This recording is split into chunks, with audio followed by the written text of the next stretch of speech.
ask me. Ask Iliza anything. It's time to ask. Ask me all your questions. It's Wednesday, November 12th. Oh. Where's your work ethic? Gone. I've been thinking about, I joined Substack. Oh, yeah.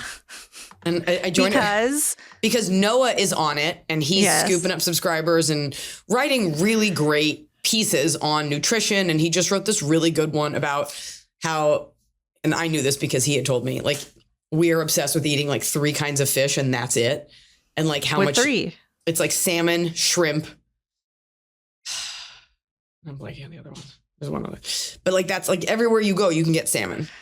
Yeah. Shrimp's like the number one consumed thing. And if we ate more bivalves like mussels and oysters and scallops, our oceans would be so much healthier. But people are so obsessed with like tilapia, salmon, and shrimp, and it's killing our planet.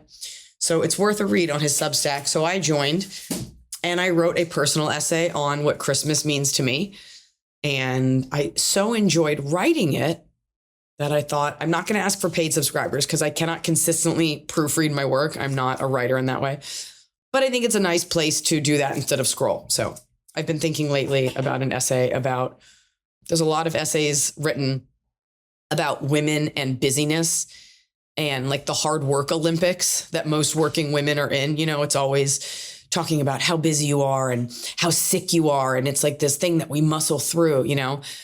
And I've been asking some of my friends who are efficient women, high functioning women, about that. And I think the thing that I don't have in common with them is that when I hear someone, because it is a humble brag, talk about how hard they work, there's 2 kinds of people. There's one where it's like, this just is what it is. Like, I just had to get on that 6 a.m. flight and I did have the flu and I had to go to work. Like, it is part and parcel. But then there's the kind that say it and I have this knee-jerk reaction and I just think like, that's not true. You're lying. I was so sick from work. No, you weren't. I was on bed. No, you weren't. But you, to be fair, kind of think everyone's lying all the time about everything. I do. And the one friend I was talking to before this was like, I don't know if I think that they're lying. And she was like, but you also live in LA, which is a land of lies. And that is a very good point.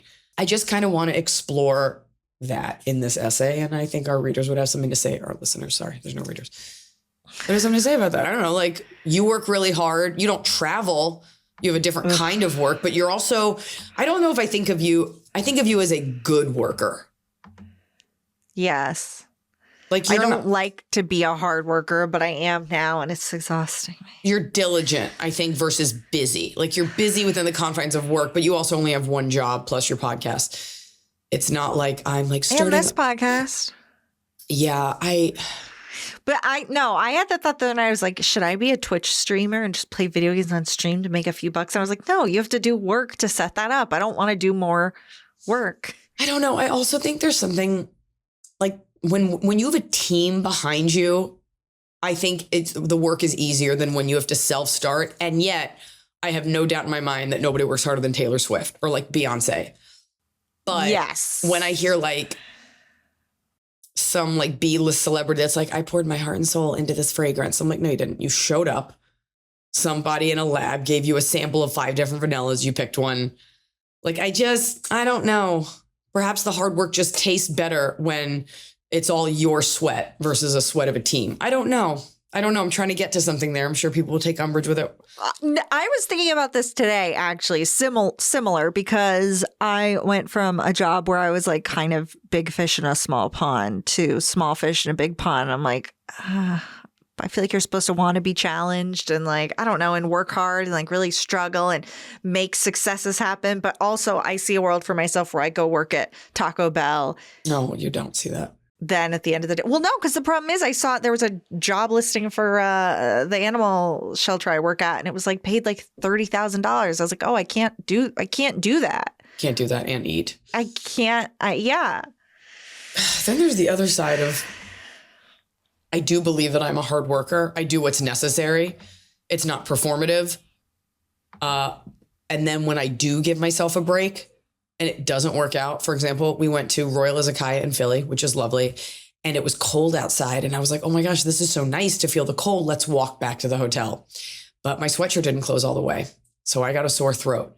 And I was like, oh, cool. So I finally have a beer, which I never do. I never drink. I have a beer and take a fucking walk. And now I have a cold for a week. Oh, what's that? You wanted to relax for an hour? Fuck you. So in a weird way, you can never set it down because they're going to come and get you. Yeah, it really is just, I don't know. I think it would be nice. It's like, I think it would be nice to be a really stupid person.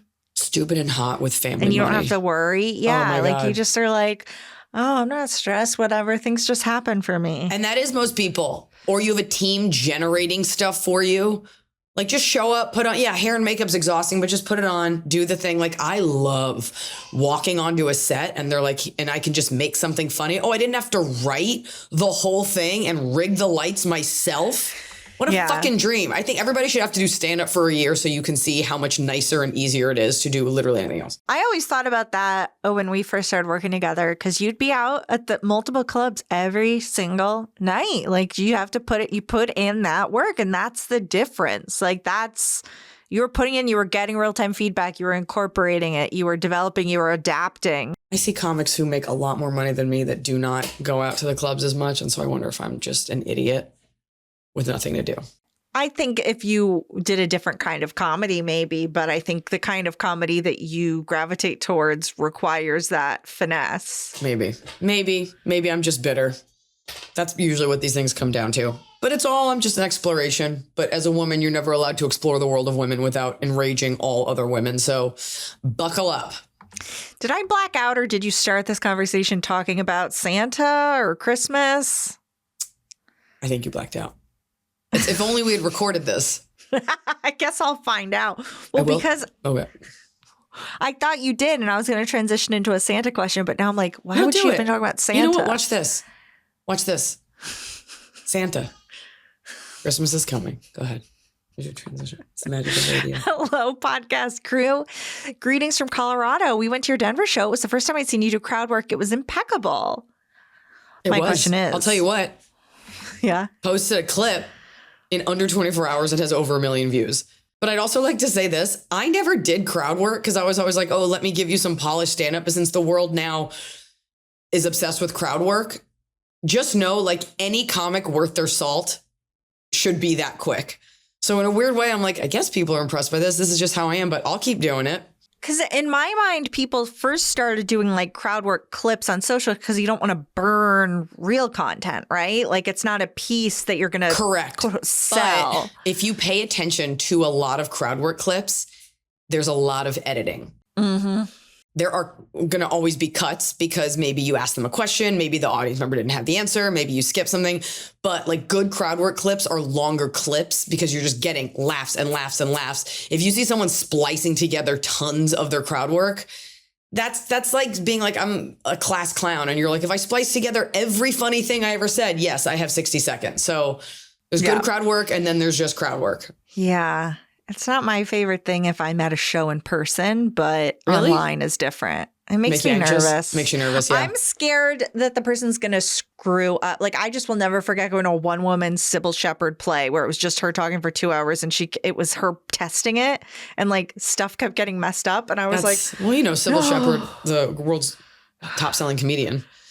What was it? It was like a one-woman show. It was like a play. But Look, not everybody can do it. I'm worried. Not everybody can do it. And it's definitely stand up without a safety net. You live and die by that. And sometimes the audience turns on you and you're like, well, hopefully you'll come back to me with this next joke. Denver was great. Back to Santa. Back to Santa. And this is our disclaimer. If a kid's listening, turn this off. Okay? All right? We're continuing.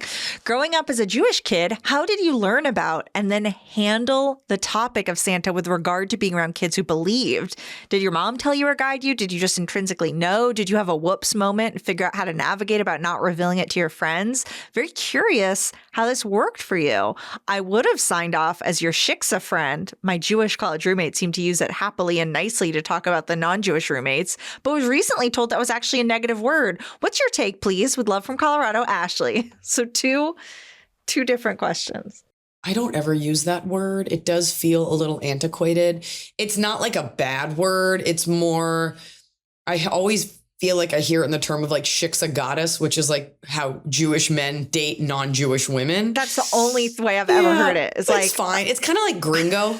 Like, it's not really charged. It's just the word for that. I mean, I would never use it because I'm not jealous about someone I like dating a non-Jew. And I also model most of my looks after like a shiksa look. Who among us doesn't? I would not bother taking offense to it, given that yours is the archetype so many of us strive to look like. Not that Jews can't be blonde with blue eyes. But the Santa thing, I don't know. I think the better question would be, how do I approach it with my daughter? right. That's the thing. Like, do you say like, look, other people are going to, but don't mess with them. But because what if your kid comes home and is like, everybody else got a visit from Santa? Well, she wouldn't because she goes to a Jewish school. Okay, well, then there you go. But she won't eventually. And I think I'm less concerned with the other kids, given that she doesn't know any non-Jewish kids at the moment, and more concerned with her knowing Santa's not real. And I guess I only say that because like, I guess I never thought Santa was real. So when you grow up knowing he's not, then it doesn't burst a bubble. Like the magic of that is not there for me. So my heart's not in that. I have said to her though, Santa's not real, but some children believe in it. So don't say anything. I've just said that. Yeah. I feel like people discuss this, like the reveal, like accidentally finding out. I don't recall suddenly finding out. I feel like at a certain point I'm like, it's my parents. And they still, like my parents will still sign gifts sometimes from Santa. And it's in my mom's handwriting. And I'm like, all right. It's also placing a lot of emotional responsibility on a child to make sure another child's bubble doesn't burst. And so we have conversations about like empathy and compassion and like being kind to people. And like if a kid has a booger, like she, not calling her booger girl, saying, hey, you have a booger, or telling a teacher, like little kids just watch cartoons, like they don't know. Yeah. Yeah, I think you're right that it's less the mother of the Jewish child, more the mother of the Santa child needs to be ready. If the kid comes home and goes, my friend doesn't have Santa visit, you say, okay, well, they have my friend 8 doesn't nights. have versus my friend said are different things. Okay, my friend said Santa's not real. Right. Okay, well. And, I think about when I come home and when I came home from school and my friend, when I was in like the first grade, told me I was going to hell for not believing in Jesus Christ. And I had to go to my mom. And my mom called her mom, and her mom said, oh, she's not supposed to start witnessing until she's older. I'm going to have to talk to her. So, like, whatever. I don't know. I think I'm going to have to. I think there's going to be a lot worse things you're going to have to explain to your kid. So I guess those are all my answers. My bigger concern would be not Jewish versus Christian child or Santa believing child, but like someone with a high income Santa is very different than someone with a low income Santa. Like Santa hates the poor kid and only gave them shitty toys. You know what I mean? That's much a weird. more. What in what world? If you have two kids that both believe in Santa and one's like, I got a bike and a puppy, and the other one's like, I got an envelope. Then they have to deal with that. No, of nothing, because they're poor and Santa couldn't. But their parents had time to go to Office Depot and get an envelope. They found it. Yeah, but that is that guilt of like, now I should, like, that's so much for a kid. Like other people are going to have. I'm not saying for the kid. I'm saying as a parent, that I'd be more worried about dealing with that than dealing with, do we believe in him or not? You're allowed to be excited. You got a bike and you can, if another kid has less than you, you can, these are such ridiculous things to think about. You don't rub it in someone's face. Some kid says, what'd you get for Christmas? You're like, I got a bike. And the kid's like, oh, I didn't get anything. You're like, okay, well, do you want to come play with my bike? To your kid. Right. I mean, income disparity, like they're going to, I don't know. This idea that where you should feel guilt because you worked really hard to get your kid a flashlight that they wanted and the other kid. What are you talking about, Emily? I'm just saying that what are you saying? If we're talking about having honest conversations with children about Santa, that element of Santa is harder to me to explain than him existing or not. No, you do it in the same way that you talk about food. Some kids don't have food or mommies and daddies. So you should be lucky. So count your stars. So eat your broccoli and give me a hug. Are you going to do mensch on a bench? No. I don't believe mensch on a, like, what is that? I don't Elf believe on a Shelf is so stupid to me. Like, that's just so much work. In the Christmasification of Hanukkah to compete with Christmas, have it be its own thing. Because that's just you trying to be more Christian in your Hanukkah-ness. just let Hanukkah be the like, okay holiday it is with a rich story. Like, Yeah. I'm struggling this year. I'm like, I need to do a blue and gold display. And I recently went to Rolling Green here in Hollywood. It's like a landscape. Like they Is have that a like funeral plants. home? Yeah. I went to a funeral home. I bought a casket. No, it's like they have like, it's a nursery and they have like gorgeous home decor for inside, outside. And they had I didn't realize it was a Hanukkah display. They had a display for the mantle that stopped me in my tracks. Because it was so good or so bad? It was so beautiful. And I've always said like Hanukkah stuff is usually pretty ugly. Judaica artwork is usually like Chabad rabbis singing on an oil painting. Like it's never good. Those of us who remember like JCC gift shops growing up, it was always ugly. This was so stunning. If you have a chance to go to Rolling Green, the one on Beverly, it had like frosted sprays of blueberries and like silver amaranth and gold, and it was hanging. And it was so exquisite. I almost bought the whole thing, but I had nowhere to put it. So then I grabbed one of the guys and I was like, can you help me recreate this, but with the colors of my house, like browns and golds? And we started doing it, realized we couldn't. I'm going to put a picture of it. Should I put a picture on the Patreon or show it right now? I'm just saying, as a Jew, you rarely look at Jewish things and are like, oh my God, that piece of manufactured marketing is so exquisite. In the way that I look at like beautiful Christmas stuff. And if you want to know any more of my opinions on Christmas and why I love it so much, you can head to my Substack. You can find by looking at my name, and you can look up my essay on Christmas, which is my only essay. So it shouldn't be hard to find. Do you see that picture? Quit texting fucking dominoes and just look at my picture. Oh, what is the blue little like grapes? They're blueberries. They're frosted blueberries. I love that. I don't like those like spiky gnome dildos, but I like I wouldn't get the spiky gnome dildos, but all the hanging stuff. Anyways, I love it. All right, we'll put the picture on the Patreon. Do you want to answer a question about me? You know what? Sure. Oh, yeah. Someone wrote in. They said, what?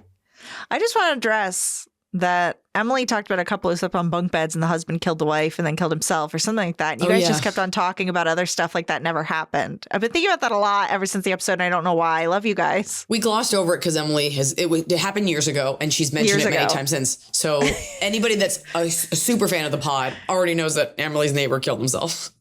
Yeah, but the very quick version is, two elderly people lived in the same apartment building as me. The man would go outside and talk to aliens, and he rolled up little foil balls and left them as offerings. He would stare in my window at my cat, and his wife couldn't walk, and it turned out it's because he was poisoning her. He got caught, and then he shot himself, and then the SWAT team came and broke down the door, and then she suddenly could walk and talk and had never walked or talked before. So all's well that ends well. Story for the ages. I gave that story no gravitas. I'm like, let's just get through it. We got to get to the questions. Because we knew. We knew you lived in a halfway house. Somebody has a confession, and I'm going to read it to you, Iliza, because they're unburdening themselves to you because they know that you'll care about this. And I want them to have that opportunity. I have been worried about sending this in because I know Iliza will not approve. My wonderful husband and I got married 2 years ago, and we had many family members travel to enjoy the wedding and came with gifts. We were so thankful and had a wonderful time. My confession is, to this day, there are many thank you notes that never got made. Life got incredibly busy after the wedding and the honeymoon. My husband did his side of the family's thank you notes, and I did about half, but many never got a thank you. And I know now it's entirely too late. This still makes me feel bad. And the longer time goes by, the worse I feel not taking the time to thank them for coming down and bringing a gift. My husband also listens to the podcast. He'll know this is me immediately. Hi, honey. Do it now. No Unburden names? yourself. No names? No, they're ashamed. They're not telling you their name. I know that confessions you're not asking for advice. Do it. Everybody's human, and any anger they feel toward you for being tacky will dissipate. It's like when you cut someone off in traffic, but then you wave. You're like, okay. So just do it. Just bite the bullet and do it. I think at this point, there's probably 10% of people that are like, I never got a thank you note and are still thinking about it. Right. But I think if you sent them now, at least 50% of people be like, oh, this is so nice. I totally forgot about this. Wow. Okay. Can I tell you what you could do if you wanted to take a page from my weird book of tiny lies? Oh, boy. Yeah. You send a note First, you could go through a lot of trouble to get a stamp to make it look like you sent it and it got sent back. You could say, if you're not gonna do that, you could just say, hi, I am sending you this, like right on the back, because I saw that it was returned for some weird reason. How long ago was this? 2 years. Okay, there's no excuse. Here's what you do. You just do it. And you could say, if you wanted to make an excuse, no, you can't because it was too long. It's not like 6 months went by, 2 years. Just write it. Be like, hey, I am so embarrassed to be sending this so late. I guess better late than never, but I'm still really embarrassed. Thank you so much for that set of martini glasses that broke instantly and that we were never going to use because we never have 8 people over at a time. Thinking of you every time we get a little too drunk, Jim and Jebby. Just send it. Yeah. Just send it. Many people probably be like, oh, I already thought you sent me a thank you. And even though they're lying, they're like, you're so tacky. Just do it. Why let something bother you this long? Just do it. Something else is going on. Is he hitting you? No, I think it's the kind of thing you sit down and you're just like, I don't want to do this. Nobody wants to do it. And nobody really, you know what? Nobody wants to receive it. I know. Very rarely is it like, oh my gosh, you open it, you go, oh yeah. I don't want a thank you card. After Sierra's birthday, I started doing texts with pictures of like Sierra with the gift. You know, she's a little girl. Like, thank you so much. Nobody wants it. I'll put on holiday cards.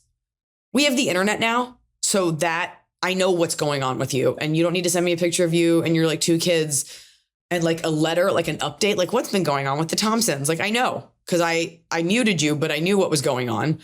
I've seen your pictures. And somebody recently was like, what's your address for a holiday card? I'm like, this is such a waste of paper. I don't need to like festoon my mantle with like wishes of Noel. Like, I'm so good. I've never done a holiday card. I've thought about it so that I could just have an excuse to take a picture with the cats. But yeah, like it is nice to be able to just to flex. Like when people come over, like, look at all the people who cared about us enough to send a card. But then if you really look close, it'll be like from my bank, like Toyota of Huntington Beach. The dentist. Yes. Yeah. My financial advisor would always send me like a gorgeous card. And I'm like, oh, it looks like I know this family. How about a gift? Getting 3% of all my finance. How about a gift? This thing where they're like, a generous donation's been made in your name. I'm like, no, it wasn't. You just lied. You did a big donation for everyone and I just got a part of it. Send me a gift. Send me a gift. What gift do you need? I love it. I mean, it's nice to open something. When I tell you how much stuff my nanny gets. I used to be a recipient of that stuff. I'd take all kind. You'd go to shoot like a game show, and they'd be like, "Here's a towel and a hat and a board game and a mug and a cup and a candle warmer." And because I'd the truth is, you're just sitting pretty, and she's got so much branded stuff. The truth is, I mean, I don't know how someone who's like mega famous, like a Kim Kardashian or something, like the amount of stuff. None of it even goes to their home. You can't use that much stuff. You can't eat that much stuff. So the point is, it was received, the message, you know, I'm aware of the brand or a gift, but I never throw anything away. Everything gets given. Say re-gifted. It's not like a birthday gift. I give her a lot. And it's great. Wearing hats with your face on them. I don't have any hats with your face on them. And her a Wondery mug and water bottle. Oh, yeah. Oh, it's all so good. Hook it up. Yeah, Lemonada, where's a mug from you? Yeah, my nanny needs a sweatshirt. All right. No, she doesn't. We live in Southern California. Okay. Dear Eliza and Emily, I love you both. I cannot wait to see Eliza in DC tomorrow. This was 3 days ago. It was great. My question is as follows. I am a 27-year-old female with a master's degree in geospatial analysis. What? I have always been a financially anxious person. It's why I got my master's degree paid for by a company I used to work for. Oh, really playing that system. Yes. My boyfriend and I have been together for 5 years, and we are middle class by today's standards. We own a home, we can afford basic necessities, and are able to save. We, more me, have been absolutely agonizing over what to do when we get married. I know the ring is coming. He can lay on you, or you could go under him. What do you mean? What do you want to do? Most likely by the end of this year, but I need some big sister advice. What the hell do I do for a wedding? Neither of us really have warm and fuzzies about dumping what would likely be well over $25,000 on a single day, but $25,000, that's it? I Oh my God. absolutely have a vision for what I want. I want to do a dress, I guess have a ceremony. I want bridesmaids, flowers, pictures, but more than anything, I want to throw an absolute banger of a party for my friends and family to celebrate. When I envision my day, I think about my friends and loved ones dancing and having the time of their lives. Is there some sort of hack to throwing a wedding that isn't tens and tens of thousands of dollars? I've looked at venues I like that seem sort of reasonable, but I've heard from friends about all the add-on costs, the $20,000 florals, the $20,000 catering. I just don't know about it. So beyond needing advice about what or how to actually do for the wedding, any ideas welcome. How do people pay for these things? Is there financing? Do people take out loans, save up, and pay all at once? I'll have a little help from my side of the family, but it won't be anything extravagant. Also, if anyone has any suggestions for a sweet, non-mainstream, non-creepy father-daughter dance song, I'd take that too. Love you guys so much. Thanks for any advice. I mean, unless you're playing like R. Kelly, like I don't think any of them are creepy. I mean, there's like Luther Vandross. That's a good one. But it's a song that means something to you, and it doesn't have to be slow. You guys could do the electric slide if it means something to you. Listen, this is gonna come down to priorities, personal priorities. Your priority is the party. Yes. Which means your priority is the music. Yes. And the alcohol. Dance floor, alcohol, dance food, floor. Skip flowers. Skip have a flowers. bouquet. Have a bouquet. Maybe centerpieces. Nope. But those are the flowers. Okay. And okay. No, then just a bouquet.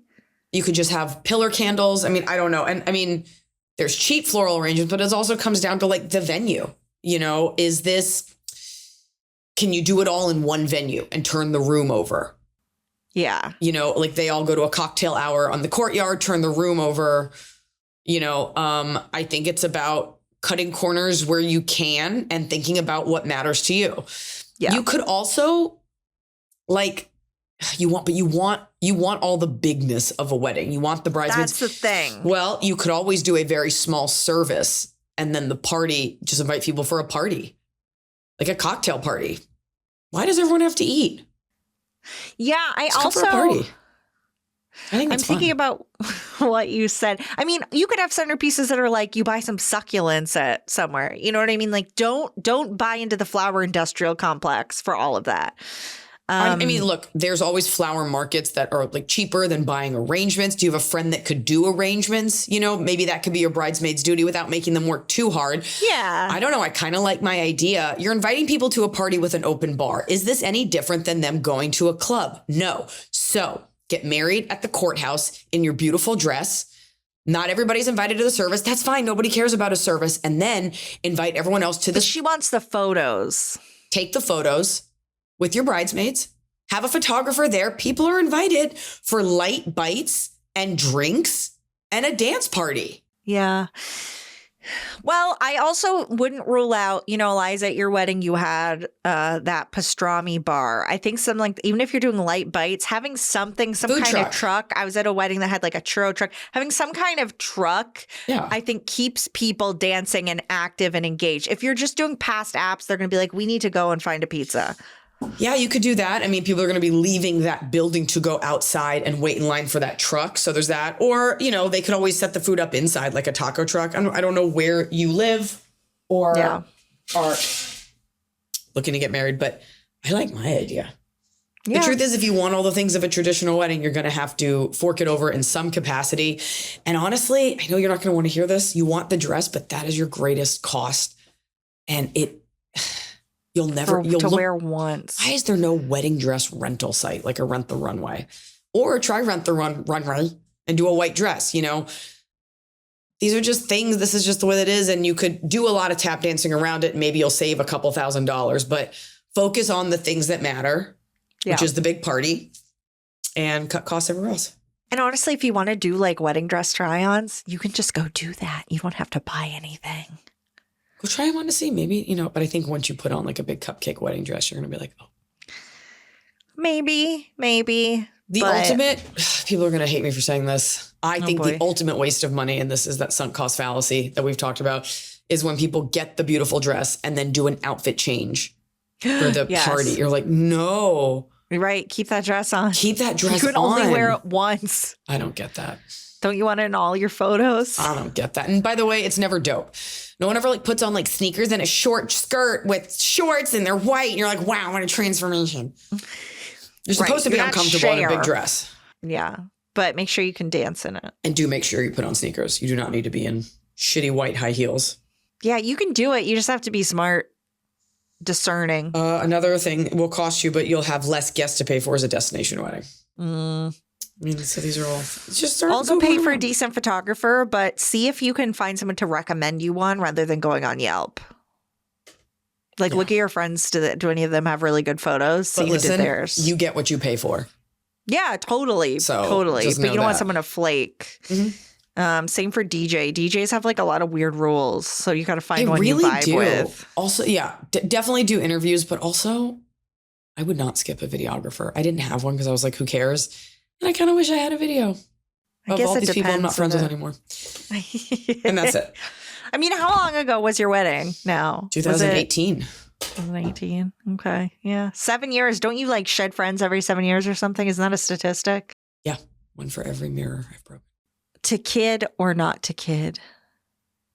We had a question like this last week or 2 weeks ago when you're hearing this.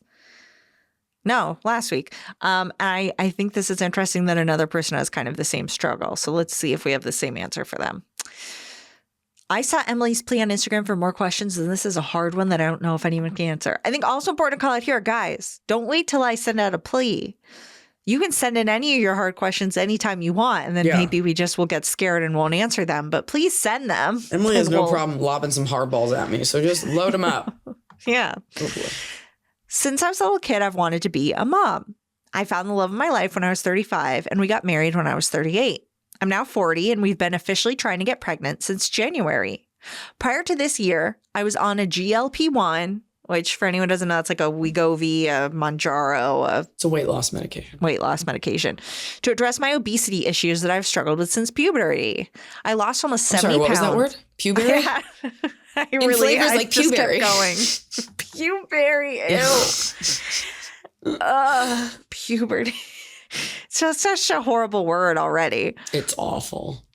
I I got one. lost- I have a worse one. What? Pubis. Ugh. Yeah. Pube is just a horrible part of a word. Okay. Ugh. It makes me think of being in like middle school. I'm and good. they're like, okay. I don't want to think about middle school. I lost almost 70 pounds, but since trying for a baby, I've had to stop the GLP-1. In less than 6 months, I gained back all of the weight I had lost for 2 years. My body image has really taken a big hit, and I'm feeling very bad about myself for gaining the weight back and still not having gotten pregnant on top of it. My husband is the gentlest soul in the world and just wants me to be happy. He says he would be equally happy if we have kids, if we stay dinks, or if we adopt. I feel like I am the one who has to make the decision. I feel terrible about my body. I feel terrible that I haven't gotten pregnant. And I feel terrible that once a month I weep and my poor husband has to comfort me. On the other hand, I love my life of freedom to travel and do exactly what I want to, not having to spend weekends at children's soccer games or birthday parties. I wish I could put away the feeling of wanting children, but I just can't. I feel like so much media is telling me that children are a burden and terrible and drain the life force from their parents, and it scares me. Please tell me what to do, or at least help me figure out a timeline so I can have a goalpost so I can look towards to go back on the GLP-1 and somehow feel less terrible. My mobility and general health have gotten worse since gaining the weight back, and I'm feeling less and less like myself as I gain more and more weight. You've always given such great advice, and I really need some. Anonymous. So, first of all, She's 40. okay, but wait. I had kids at 40. Yeah. I'm not saying that you can't. I'm just saying that's another piece of it. I'm just saying, like, don't, all is not lost. For a timeline. Don't listen to anyone else because there is a war on women without children and there's a war on mothers. And both sides, women without children, whether by choice or by choice, the conversation seems to be that they need to constantly affirm why this choice was right because people are always asking them, why don't you have kids? So they get sort of proactive and offensive about it, right? Women with kids, people love to talk about how tired moms are and how hard it can be. And there's all this scary side of it. But the good outweighs the bad. Otherwise, we wouldn't do it. chemically, it does. It is an exhaustion I have never known at times, but it's the only thing that is so exquisitely painful and you cannot get enough of it. And so this thing, and I get that my kids are young, like Sierra's soccer is bullshit and it's 40 minutes and she barely plays and it's smack in the middle of nowhere and it eats up our whole Saturday. But like, it's fine. You will want to do those things. Yes, it's a lot. Yes, but you do it because you want your kids to be happy. The things that you find yourself doing for your kids because you love them. It's an experience. It is hard to even convey unless you've gone through it. You can ask your mother about that kind of sacrifice. So I think the bigger voice you have to listen to is the one in your head that keeps saying it wants kids. And that, I think, if that's something truly that you will think about for the rest of your life, then you just have to resign yourself to the fact that you are on the path that is going to get you there. If you cannot be on that medication and try to conceive, then you have to be off the medication. And so I know the internet will riot if I suggest anything that might make you healthier. But if I did it, it would not be about losing weight. It would be about getting your body health in a place that's better for you and better for creating an environment for this baby. Yeah, because I don't know about the weight loss medications, but I know that it comes back because you have to make changes in your behavior as well. That's and right. As far as I understand, the medication helps make those choices much easier. It curbs your hunger.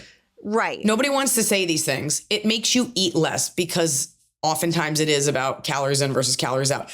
Yeah. I know people that have done it and they're like, I've seen it. They're like, I just eat less. I'm not telling you to eat less. I'm not saying just do it. It is the hardest thing in the world to lose weight.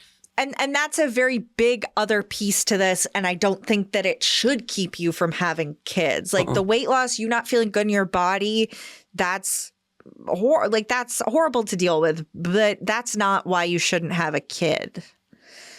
I don't think there's any harm in continuing to try, but I do think if you're not on the GLP-1 while you're trying, you need to have other ways of curbing eat it, or if there's like maybe, I don't know if it's an insulin issue, like whatever medical issues maybe have been going on that cause you to gain weight. Is there anything else you can do for that? What can you do to make yourself healthier in the meantime? Because here's the other thing. You can't be on that medication your whole life. So eventually you will get off of that. And because you don't have listen to me, because we're big sisters, because you don't have healthy systems in place, then you will be off of this medicine and you won't have the baby. Better to be off the medicine, doing everything that you can, have your baby, and then you can kind of go back to that. But I'm saying eventually you'll be off this medicine. Hopefully you won't gain the weight back. But if you are on the path that you're on now, you will always gain it back. May as well get the baby.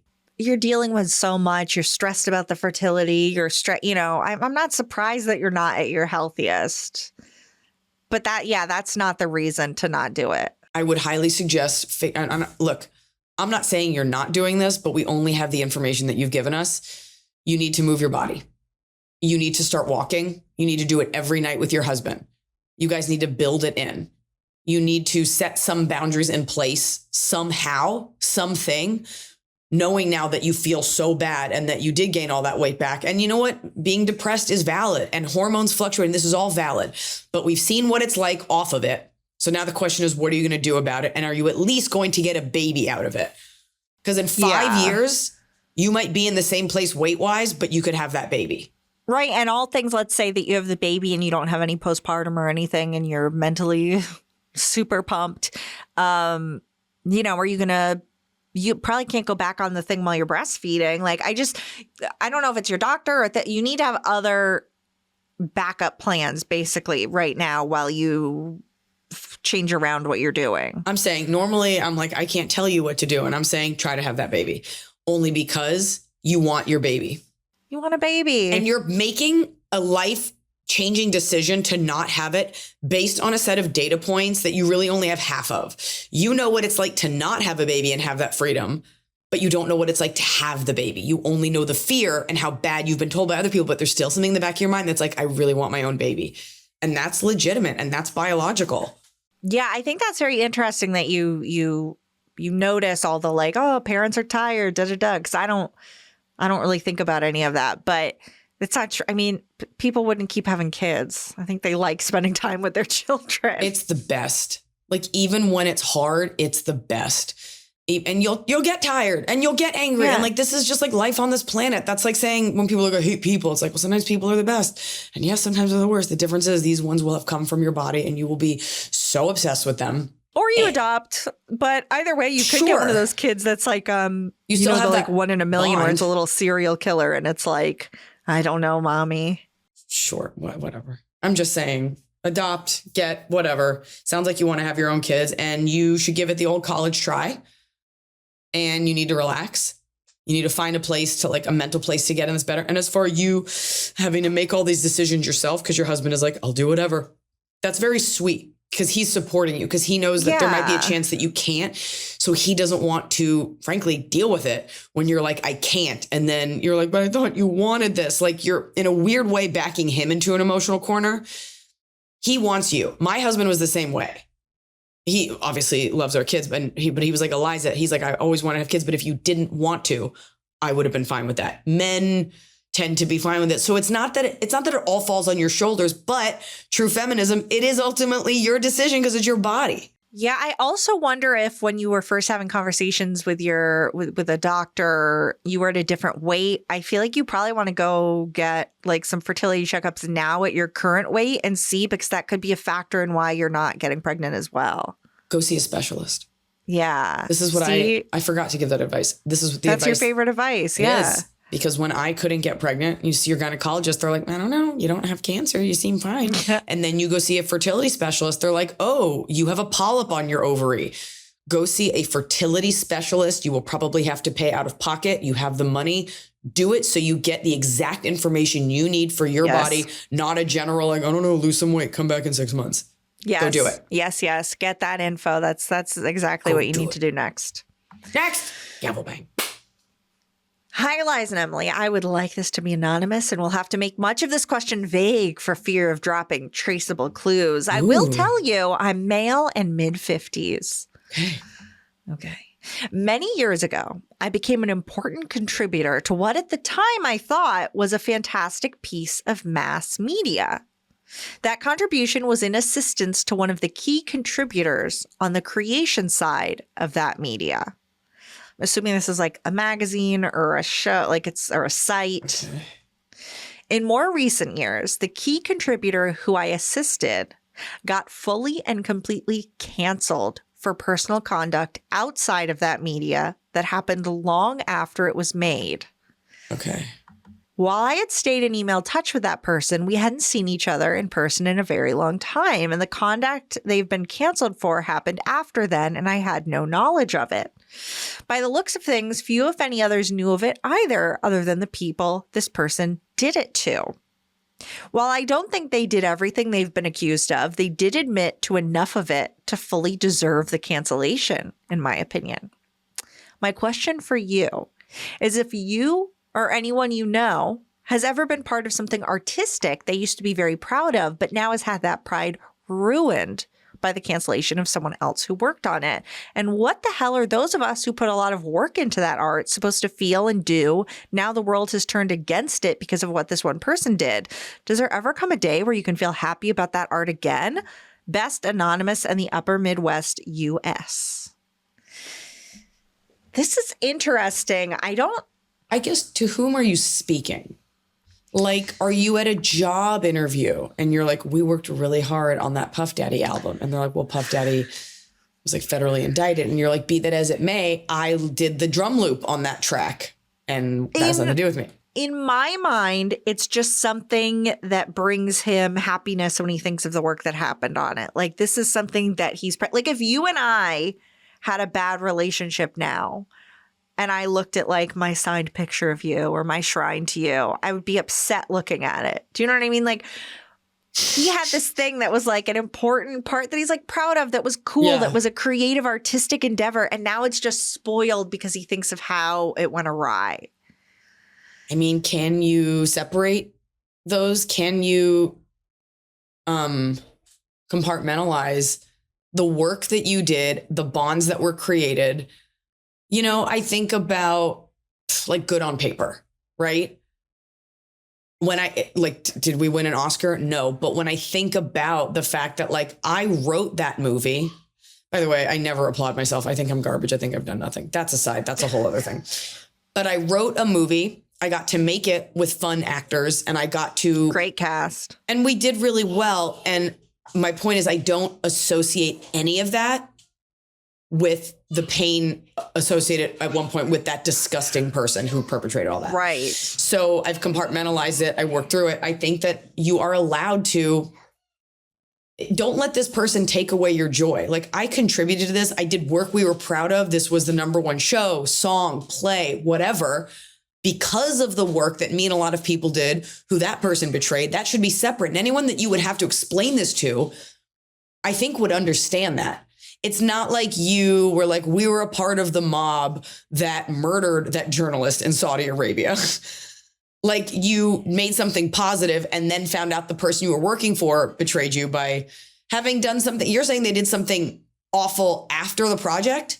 Yes. It has nothing to do with later. it then. And anyone that would challenge you could be like, we were not a part of that or nor were we aware of it, but I'm discussing my art here and now. Don't let the selfish actions of one person taint your work.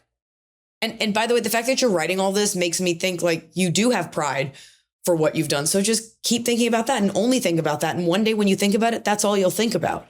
That person will be a mere footnote.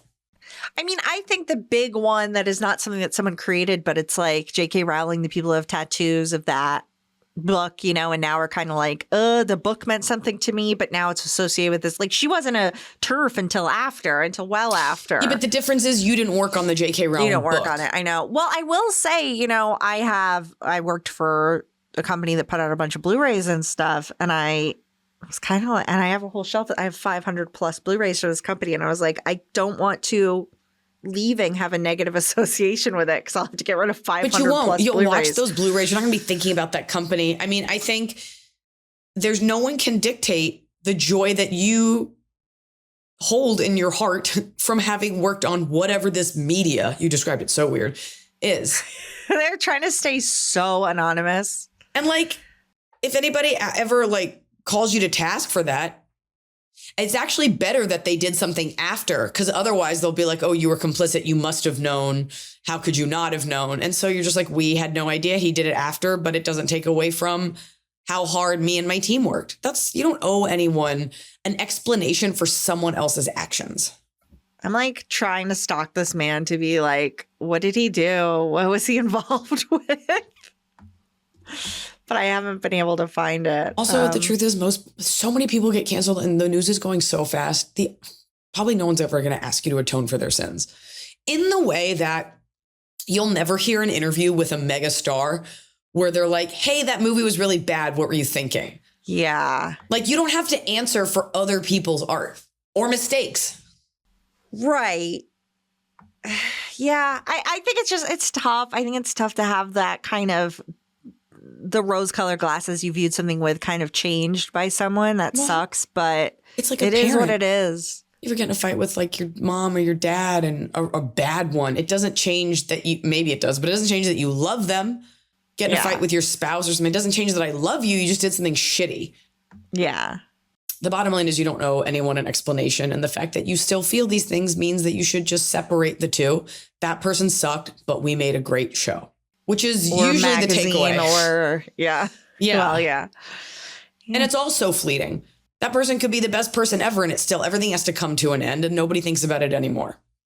Such is the nature of media in 2025. Remember Jane magazine? Ugh. Remember? Aren't they getting rid of not Teen Vogue, but one of the other ones? Which one's the one? Maybe it's Teen Vogue. I used to read the like J16 and the like like the Tiger whatever. Beats. All the ones where it would be like, go on a date. I was on a date and I farted. And then I thought it was like, it's like an emoji of like a face that's like really red, and they're like 3 red emojis for farting on a date. Do you remember? It's just a room of like old guys sitting around like, I'm an 18-year-old girl. And here's what to do with a penis if you see one. If you see one in your streets. And you're reading it like, why would I see one? Why would I? J14, Y14, I don't know. All those, and they would come with posters. YM. But there was like a J14 or J16, but YM was the one, yeah. I always think it's funny, like the teen, like heartthrob ones where to be like, you know, Jonathan Taylor, like JTT's 5 must-haves in a girl. And it's just like some publicist typing out like, she's got to be kind. She has to be a good person. Like you could never say something like, she better have a fat ass and small tits. I love that. No. Like, and every one of them, they could also never say like they were dating someone. You know what I mean? They had were to all seem gay. single. Yeah. Because all the 14-year-olds, we needed to think we had a chance. Just lusting after AJ and the Backstreet Boys, a 45-year-old grown Who man. was lusting after AJ? I think now, yes. But I think as children. No, you had to pick. Yeah. Like, aren't and they hot? You know what's embarrassing to think back on? You I like Chris picked the Kirkpatrick. lead. No, he wasn't in Backstreet Boys. I was a Backstreet Boys fan. I always confused the two. Sorry. And I liked the lead, Brian Luttrell. How boring to like the lead. Who's the lead? Who's Brian Luttrell? The lead Backstreet Boy. It was that? Brian Luttrell, Nick Carter, Kevin, Mick something, AJ, and Howie. Oh, this guy. Oh. And he lives in Alpharetta, and I think he's super MAGA. But it was like, that one's mine. I mean, you could tell by his face, like by his He looks facial like a hair. baseball player. He looks like a baseball player. He Which looks at like the a time triple I was A. also, I was baseball into player. Chipper Jones on the Braves. Yeah, Brian Luttrell, Chipper. I liked a square-headed man who looked like maybe he beats his wife. Yeah, this guy for sure. When your alma mater is just a high school. Yeah. Yes. Okay. Kevin Richardson. That was his last name. Top of the Cob. It's the top of the cob. We're doing it right every day. You just take a bite, top of the cob. My bottom of the cob is as a grown woman. The amount of times I'm like, I'll just shave real quick and I take a chunk out of my ankle. You can't be going that fast. And you know, even though it's at the bottom of your body, you feel that sting and you're like, maybe it's just the top layer of skin and it won't bleed. Nope. It's going to bleed and it's going to leave a thick scab every time. And your husband and other people will say, ooh, what'd you do? What the hell do you think I did? I shaved my ankle like a normal woman. If you see a cut on a woman's ankle, it is because she shaved her ankle and she cut herself. That never ask. If it's above that bone, that's what happened. That's why. And it's such a thick scab that it like got caught on my shoe and I just pulled the whole thing off. It's never going to heal. And it hurts a lot because it's so close to the bone. You need to put a little Band-Aid down there Never. so it stops peeling off. Let that boo-boo breathe. I play Drake. I play that, bend that ass over. And then when she says, let that coochie breathe. So my daughter doesn't hear it. I say, let that boo-boo breathe. Instead of like, take that Band-Aid off. Let that boo-boo breathe. You need to get Sierra into Kids Bop because just the innovation of what they do with a song when they're like, well, we got to change every word of Gold Digger. What are we going to do here? Counterpoint, I'll have her listen to European techno that's not in English. So none of us know what they're saying. And we just enjoy They could be saying something horrible. Bailando. It's her favorite All right. song. Oh, Bailando. fan bottom. The cruel irony of taking ADHD medication and having to remember to call it in every month because it's a controlled substance and having to follow up with the doctor, pharmacy, and or insurance company, what I call the Bermuda Triangle, when it inevitably gets fucked up. That's funny. Every single month, I have to call the doctor's office, prescription voicemail, and leave a message that hopefully they'll receive. But you can't call it in too early because they'll assume you're a drug addict. But God forbid you call it in on a Thursday when you'll be out Saturday and sucks for you and you have to wait till Monday because please give us 48 business hours to fill his request for a medicine I'll be taking for perhaps forever, every single month. Why don't you have a patient portal and you can just ping your doctor? That doesn't work. I have a patient portal Mine and I have works. to like say in there and then CVS is like, do you want us to call your doctor for you and get the prescription? I'm like, yeah. And then they're like, well, we didn't. Joke's on you. You figure it out. That's awful. None of it ever works. That was a funny bottom. My bottom of the cob. Okay, excuse you. I thought he was about to barf. My bottom of the cob is it's so cold suddenly. So I turned on the heat. And then I was going to turn it off before I fell asleep. I know. I turned it up to like 69. It's 89 So it could degrees warm here. up before I got in bed. And then I usually turn it back down to 66. But I didn't. So I woke up like, because I'm on the second floor. Heat And it rises. just gets so hot. And I'm just like, oh my Just God. do no heat and just have a bunch of blankets and those two animals. Well, that's usually I was just warming it up for like an hour and then I was going to turn it off. Like a hot but tub. I forgot. Yeah, exactly. Just get it going. Not bad. top of the cob. You do yours. It's going to be My weird. It is weird, but my top of the cob is, I don't know if I've talked about this, a deep dive into a new stupid thing. I talked about the action figures. Ooh. So now I'm getting served action figure subreddits where people like talk about like the ins and outs of like this kind of connector. And if you buy from this company and if you move the arm this way, this will break. And if you did this. No, I bought a figure, but now I'm like getting served up like all the like, here's how you do a deal on them. Here's where you buy. Here's the like the tool you buy to get that. I had to soak my figure's leg in hot water to get its new boot on. I had to like Google and find a tutorial.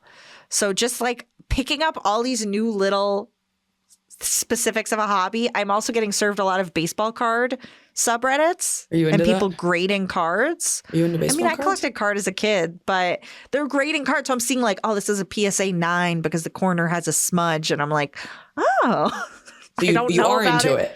I don't have any. I'm not going to sell any. I'm not going to Why buy are you reading any. that? Because it's getting served to me and I'm going, huh, interesting. You know why? Because you collect action figures, they think you're a middle-aged man. Well, because I was looking at comics because my friend collects comics. And so then those get graded. Who's your friend? My friend in New Zealand who has his comics sent to my house. You don't know I'm a clearinghouse for comics? I don't know what you're talking about right now, but I'm shocked that you have another friend. That's what I'm trying to understand. I have one other friend. Who is he? One friend. He's a man. Does George know about him?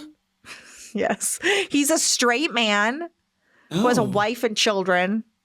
And he lives in New Zealand and he's like a comic collector. Was South Island or North Island? He just moved. Okay, he just moved, so I'm not sure. But I distribute comics. Really? Mm-hmm. You're a boy. You have boy things, boy movies, boy hobbies. Some movies. Nerd boys love cats. You have movies like boys do. You have a movie room. That's a boy thing. Movies like boys do, yes. But the movies I watch, my posters in there are like Miss Congeniality, Jawbreaker. Hear me out. Hear me out. Yeah. You're a boy. You dress like a boy. Yeah. Right? You're wearing boys' jeans, right? No, I'm wearing PJ pants. Okay. You dress like a gamer. Okay. Yeah. Boys, your wall's painted blue. You have action figures. You collect comic books. I don't collect them. I move them along to their next location. You like women. You're a boy. I didn't know. She's like, stop. Please stop talking about this. You know what? I've always thought about, I'm like, I think it's so interesting when somebody, that's how I know that being trans is real, is I'm like, oh, I don't want to do all that. I didn't say you were trans. But you said I'm a boy. Yep. I don't know that you're not a boy. You don't know that I wasn't born a boy. I was like, Iliza's only going to hire a female assistant. I'm going to get a wig and I'm going to make my presence known. You're a girl, but you do very boy-coded things. But not in a butch way. But you know what? Yeah, like I can fix a computer, but not a car. No, it's not guy. I didn't say you're a guy. I said you're a boy. I'm a boy. Like you like boy things. Yeah. I'm trying to think of anything about that you like. I'm thinking of things that are like coded as feminine. And I'm not saying you're not feminine. I know. I'm trying to think now too, because like even the women fact love that you're not insulted right now makes you a boy. A girl would be like, "What do you mean? My gender, my sexuality," and a boy would be like, "Yeah." I feel like as a kid, it was cool. For my generation, it was cool to be a tomboy. But it's nerd boy coded stuff, not in a derogatory way, but like everything. No, yeah. Nothing you do is coded as specifically female, but not in like a butch way. It's just all like young boy stuff. Yeah. Well, I think back, like I love Mary Kate and Ashley, and Mary Kate was my favorite because she had overalls and a backwards baseball cap. You know what I mean? And Ashley was like prissier. Sure. Maybe you could have like a tonal comp in the last 20 years of someone that you look up to. Whose personality is not dictated by what wardrobe put them in, so you can tell them apart. I don't know. It is so you can tell. But I think in recent years, if somebody was a tomboy, they would make them a trans character or like a full on like Ruby Rose lesbian. Which also isn't right, because I was a tomboy. Like Right. It's but you just don't girls who see don't that. do girly things. Right. Interesting. Yeah. I just think you you are very nerd boy coded. Yeah. Because I was just thinking, I was like, oh, Daria, but that's old. And she had a skirt You and have liked more that man, joie that de vivre. rocker. Your voice. Okay. Okay, wait. We need to read a top from a fan. Yeah, please. Then I'll do mine. We'll close it out. Compiled a playlist of suggested songs in a Taylor Swift post in a Facebook group and shared it with the whole group, and it has over 1,000 downloads. I love that. The satisfaction of putting together a playlist and people actually listen to it. That's a great one. I love that. Love a shared playlist. My top of the cob is, I mean, I said it at the beginning, but I have replaced scrolling through Instagram with scrolling through Substack. And I think you feel smarter because you're like, well, at least I'm reading. It's not just images, but I do find the bulk of writing on there to be sanctimonious, mid-30s exploratory drivel. So you got to go digging for those gems. So please check out my Substack and read my essay on Christmas and how I need Christmas all year long.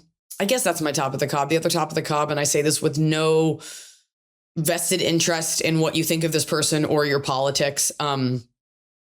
Somehow like Erica Kirk content got served to me. That's Charlie Kirk's widow. I'm getting a lot of that too. Yeah. So I had seen Charlie Kirk videos, and I think the types of videos, the types of points he makes, those videos are served to you based on what you look at. So I sometimes I like the stuff where he would argue with idiots on college campuses. You know, I never saw anything racist or bad, but I'm sure that that's out there. But all that is to say, my knowledge of this influencer was incredibly limited, and I never knew his name. In the way that a lot of people perhaps didn't know Candace Owens' name. You just knew that she was this Black woman who was on like Prager University, whatever. And then he died and became a martyr and was canonized, and it's all this stuff. So now this guy's wife has been thrust in the spotlight, and there's all this stuff about how What? That if I get one more news story about Erica Kirk hugging someone. Hugging JD Vance, but it's not even about that. It's about like, okay, here's the part that I live for.